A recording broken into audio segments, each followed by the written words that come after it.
অনেকে খাটের মধ্যে ঘুমায়ও কষ্ট পায়, অনেকে ঘাসের মধ্যে ঘুমায়ও আরাম পায়, অনেকে গাছতলায় দেদারসে রাত পার করে দিছে, আবার অনেকে খাটের মধ্যে মখমলের বিছানায় এসি রুমের ভিতরে ঘুম আসতেছে না। হয় না এরকম? হয়। এজন্য ভাই একটু খেয়ালের সাথে এই সুন্নতগুলি এমন যেগুলির জন্য আপনাকে কেউ জিজ্ঞাসা করবে না। অনেক সুন্নত এমন আছে যেগুলোর জন্য কষ্ট হয়, পরিবারের কাছে জিজ্ঞাসিত হইতে হয়, অফিসে জিজ্ঞাসিত হইতে হয়, সমাজে জিজ্ঞাসিত হইতে হয়, বিভিন্ন ধরনের টিটকারি মশকরা আসে, পালন করা যায় না। কিন্তু এমন সুন্নতগুলি আছে যেগুলো ইচ্ছা করলে আপনি জুতা কোন পায়ে পড়তেছেন কেউ তাকায় থাকে নাকি? হ্যাঁ, ডান পায়ে জুতা পড়লা কেন এটা বলে কেউ? আজ পর্যন্ত শুনছেন? এই ডান হাত ঢুকাইলা কেন? কেউ খেয়ালই করে না আপনি কি করতেছেন। কিন্তু হাসরের ময়দানে যখন আপনি আমল নামাটা পাবেন তখন দেখবেন ডান হাত ঢুকাইছেন, এই জন্য আপনার মর্তবা জান্নাতে এক ধাপ বড় উঁচা হয়ে গেছে। খোলার সময় বাম হাত খুলছেন, আপনার বলবে একই রুমে আমরা ছিলাম, একই ঘরে ছিলাম, একই প্লেটে খাইছি, তার খাওয়াটা ইবাদত, আমারটা কেন ইবাদত হইল না? কারণ পার্থক্য আপনি করছেন, গোপনে গোপনে আল্লাহর হাবিবের সুন্নতের উপরে আমল করছেন। আপনি বলছেন আরেকজন করছে, তার আমলের স্বভাবও আপনার আমল নামায় আসছে। সে আরেকজনকে বলছে, সে যাকে বলছে তার আমলের স্বভাব সে পাইছে, দুইজনের আমলের স্বভাব আপনি একা পাইছেন। এরকম কিয়ামত পর্যন্ত বাড়তে থাকবে আর আপনার নেকির ভান্ডার বড় হইতে থাকবে। আল্লাহ তাআলা আমলের তৌফিক দান করুন। ঘুম ভাঙা গেছে, ঘুম ভাঙা গেলে আমাদের প্রথম কাজ চোখ ডলা দেওয়া। কি করা? চোখ ডলা দেওয়া সুন্নত। কি করতে হবে? চোখ ডলা দেওয়া। বিছনায় থাকতে থাকতে আপনি ঘুম ভেঙে গেছে, চোখটা ডলা দেন। এরপরে চেহারাটা ডলেন, মুখটা একবার, চোখটা এভাবে ডলা দেন, মুখটা এভাবে ডলা দেন। দুইটা সুন্নত আমল করে ফেলছে, এখনো বিছনা থেকে উঠেন নাই, আপনার আমল নামায় 20টা নেকি চলে গেছে। এবার আলহামদুলিল্লাহ বলি, আলহামদুলিল্লাহ আলহামদুলিল্লাহ আলহামদুলিল্লাহ। 3 বার আলহামদুলিল্লাহ বললেন, জান্নাতে 3টা গাছ লাগা গেছে। যখন জান্নাতে পৌঁছাবেন এক একটা গাছের জায়গা সহ, ফল ফুল সহ, বাগ বাগিচা সহ ওই গাছের ছায়া আপনাকে দিয়ে দেওয়া হবে। এই যে সুবহানাল্লাহ বলতেছেন, এটার মর্তবা কত আমরা জানি না। অনেকে বলতেছেন না, কেন বলতেছেন না? কত বলবে, বলতে বলতে হয়রান হয়ে গেছে। এটার মর্তবা আমরা জানি না। হাসরের ময়দানে এটার মর্তবা আমরা চোখে দেখব। জান্নাতের মধ্যে এক জান্নাতীর ঘুম ভাঙা যাবে, এক জান্নাতীর ঘুম ভাঙা যাবে ঘ্রাণে। কিসে? ঘ্রাণে এক জান্নাতীর ঘুম ভাঙা যাবে। তো ঘ্রাণে কত তেজ থাকবে, ঘুম ভাঙা যাবে ঘ্রাণের দ্বারা। কি বলেন? অনেক তেজ থাকবে না? তো ঘ্রাণে ঘুম ভাঙা যাবে। ঘুম ভাঙার পরে সে পাগল হয়ে যাবে, তার জান্নাতে খবর নেবে এই ঘ্রাণ কোত্থেকে আসতেছে। তার রুম থেকে তো না, তার জান্নাতের মধ্যে এই ঘ্রাণ কোত্থেকে আসতেছে খুঁজে পাবে না। আল্লাহ তাআলার কাছে আরজি পেশ করবে, আল্লাহ আমার জান্নাতে কত সুঘ্রাণ, কিন্তু এরকম সুঘ্রাণ তো কখনো পাইনি যে আমার ঘুম ভেঙে গেছে, কোত্থেকে আসতেছে। আল্লাহ তাআলা ফেরেশতাদের মাধ্যমে জানাবেন, হে আল্লাহর বান্দা, তোমার আর তোমার পাশের জান্নাতি দুইজনের আমল এক। তুমি সারা জীবনে যত রাকাত নামাজ পড়ছো সেও তত রাকাত পড়ছো, তোমার যেমন এখলাস ছিল তারও এরকম এখলাস ছিল। এরকমভাবে সমস্ত আমল এক, শুধুমাত্র তার আমল নামায় একবার আল্লাহর নাম বেশি। সুবহানাল্লাহ, আলহামদুলিল্লাহ, আল্লাহু আকবার, লা ইলাহা ইল্লাল্লাহ, ইল্লাল্লাহ, আল্লাহ আল্লাহ, এরকম একবার আল্লাহর নাম তার আমল নামায় তোমার চেয়ে বেশি। তোমার পাশের উঁচা উপরের জান্নাতটা, তোমার পরের উপরের জান্নাতটা তার। সে ঘুম থেকে উঠা তার চাদরটা, বিছানাটা ঝাড়া দিছে, তার বিছানাটা ঝাড়া দিছে, ঘুমায় গেলে একটু অগোছালো হয়ে যায়, ওটাকে ঝাইরা পরিষ্কার করছে, ওই ঘ্রাণটা তোমার জান্নাতে আসছে। উপরেও চলে গেছে, আবার ঘ্রাণেও পার্থক্য হয়ে গেছে। কিসের দ্বারা? একবার আল্লাহর নামের দ্বারা। দাম আছে না নাই? জন্য যখন যখন মনে আইসা যায়, শোনাশুনি হইলেও বইলা ফেলি। আরে মানুষ যদি তালে তালেও বলে আল্লাহর নাম, তালে তালে এমনিই বলছে, পয়রা গেছে, হোঁচট খাইছে, কেউ বলে মা রে বাবা রে।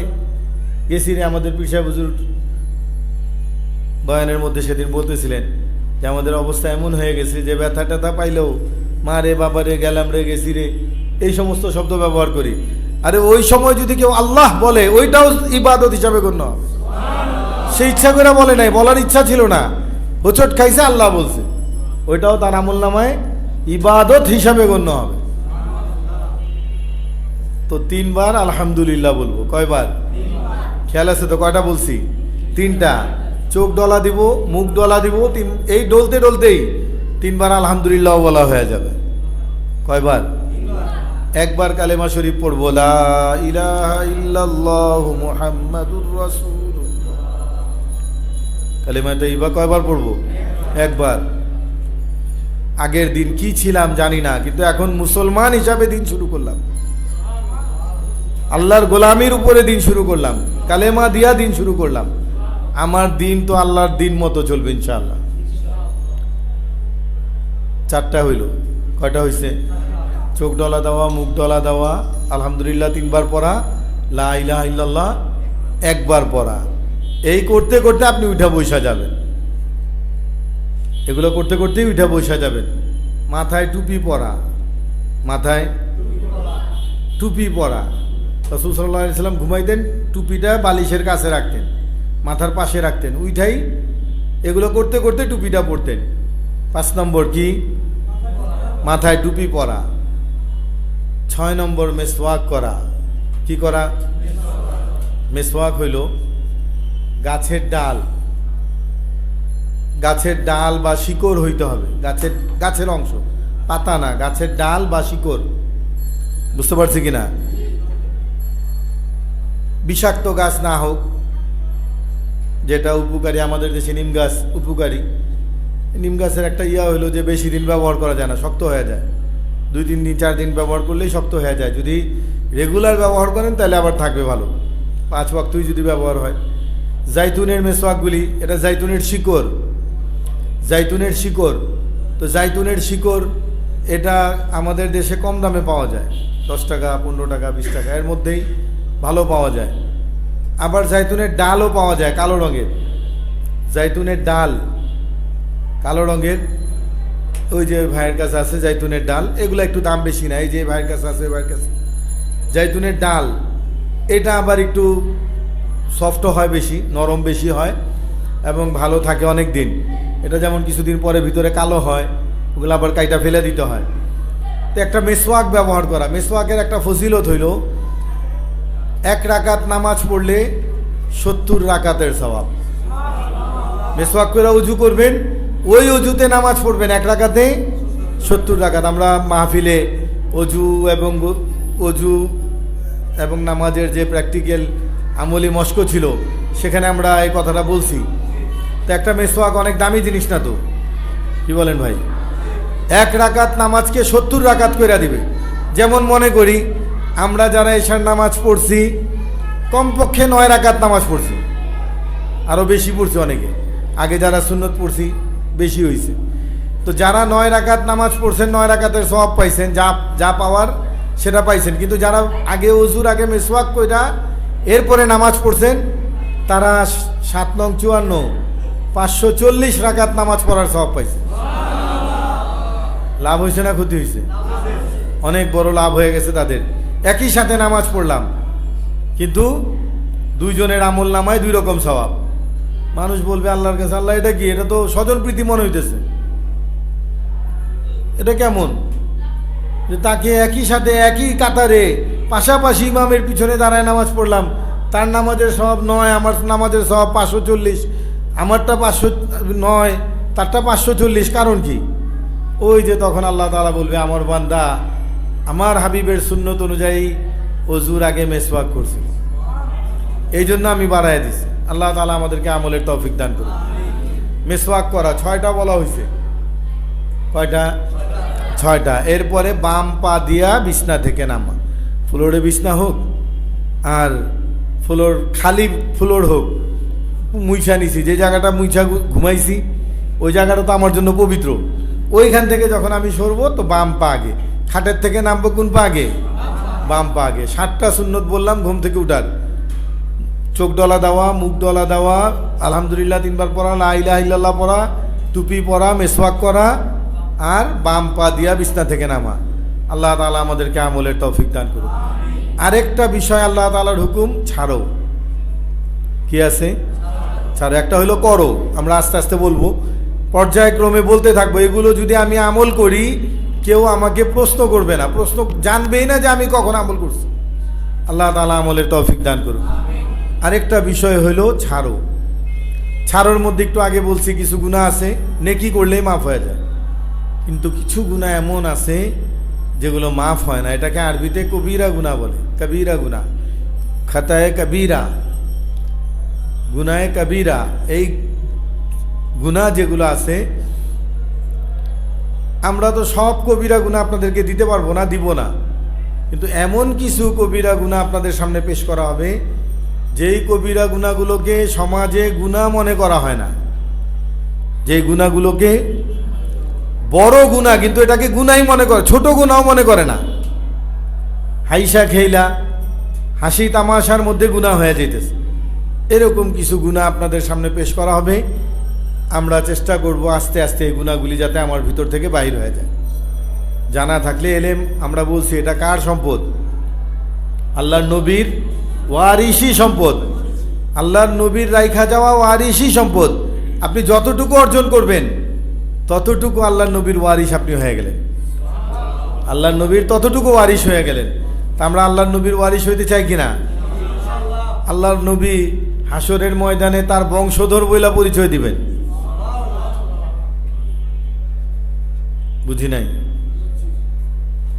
বঙ্গবন্ধু পরিবারের লোক, এখন তার যদি কেউ থাকে তার সুবিধা আর অন্য সমস্ত মানুষের সুবিধা এক সমান?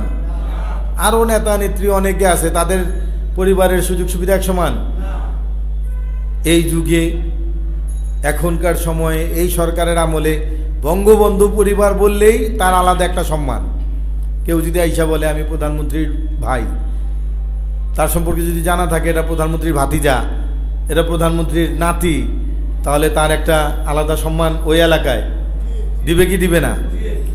ওইখানে যিনি আহকামুল হাকিমিন, সমস্ত হাকিমদের হাকিম যিনি, সমস্ত সরকারের সরকার যিনি, সমস্ত সরকারের স্রষ্টা যিনি, সমস্ত কিছুর স্রষ্টা যিনি, সকল সৃষ্টির স্রষ্টা যিনি, উনি যাকে ভালোবাসেন, যাকে বন্ধু ভাবেন, তার বন্ধুর লোক উনার প্রধানমন্ত্রী, তার লোক, তার বংশের লোক, আলাদা সম্মান থাকবে কি থাকবে না? আল্লাহ তাআলা আমাদেরকে আল্লাহর নবীর ওয়ারিস হওয়ার তৌফিক দান করুন। যে আমরা লিখব কতিপয় বড় বড় গুনাহ যাহা তওবা ছাড়া মাফ হয় না, একটা গুনাই জাহান্নামে যাওয়ার জন্য যথেষ্ট। লেখা ফেলি, কবিরা গুনাহ যাহা তওবা ছাড়া মাফ হয় না, একটি গুনাই জাহান্নামে যাওয়ার জন্য যথেষ্ট।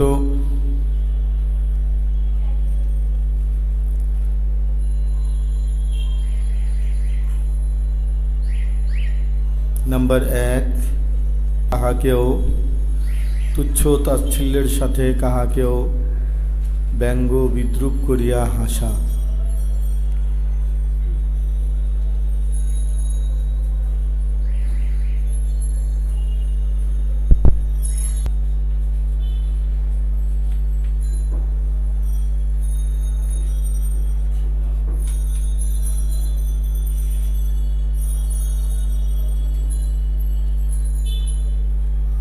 অল্প করে আমাদের সামনে এগুলো আসবে,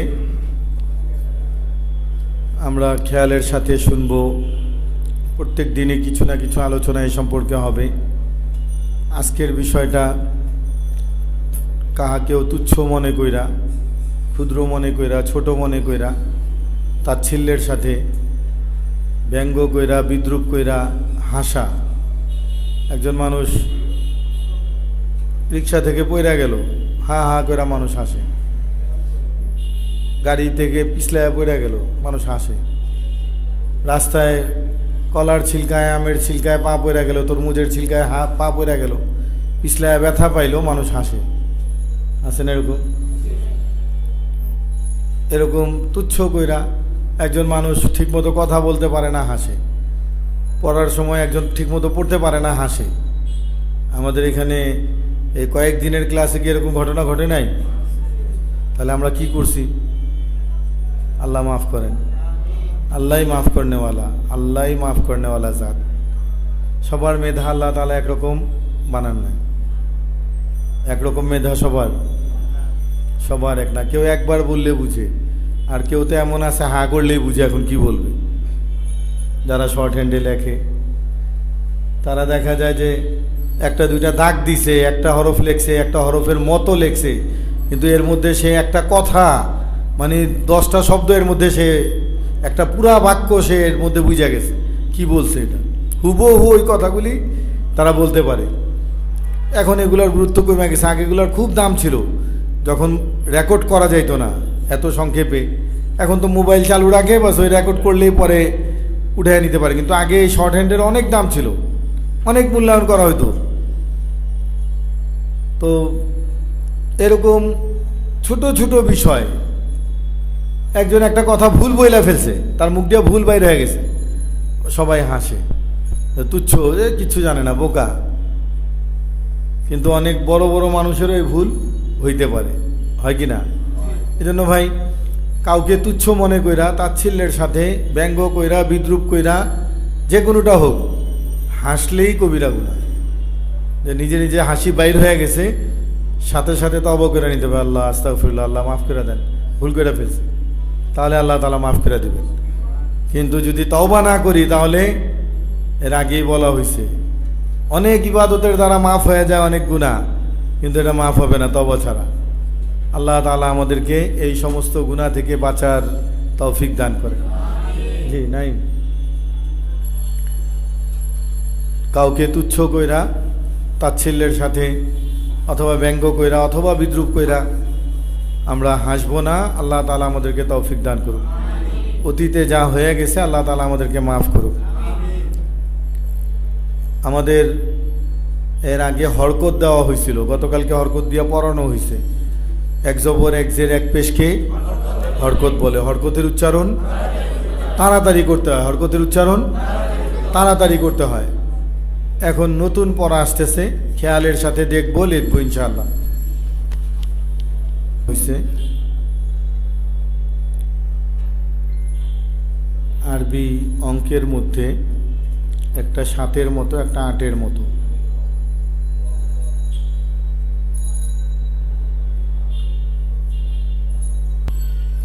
তার ডান দিকের হরকত, হরকত মানে এক জবর এক জের এক পেশ, তার ডান দিকের হরকতের সাথে একবার মিলাইয়া পড়িতে হয়। এর উচ্চারণটা বাংলায় হসন্ত এর মতো, হসন্ত। হরফের নিচে একটা ছোট্ট চিহ্ন, যে হরফের উপরে থাকবে ওই হরফটাকে ধইরা ফেলতে হবে।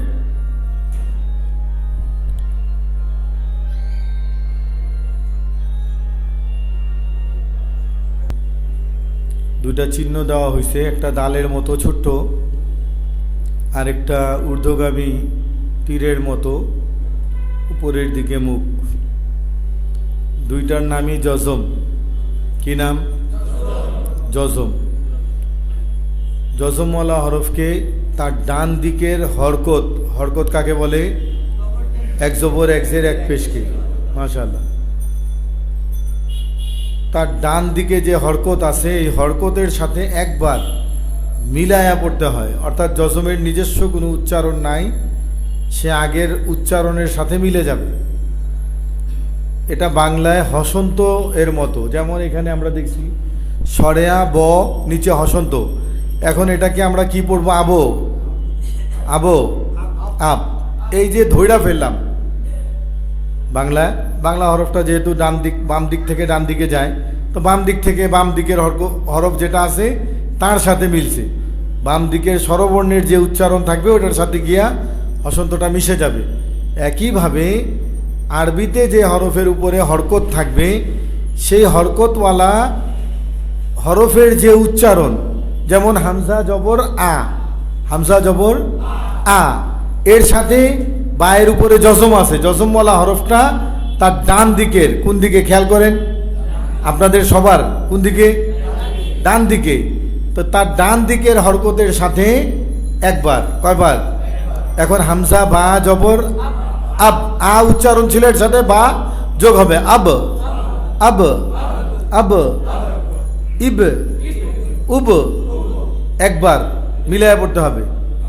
আবার 29টা হরফের মধ্যে 5টা হরফ এমন আছে যে 5টা হরফের উপরে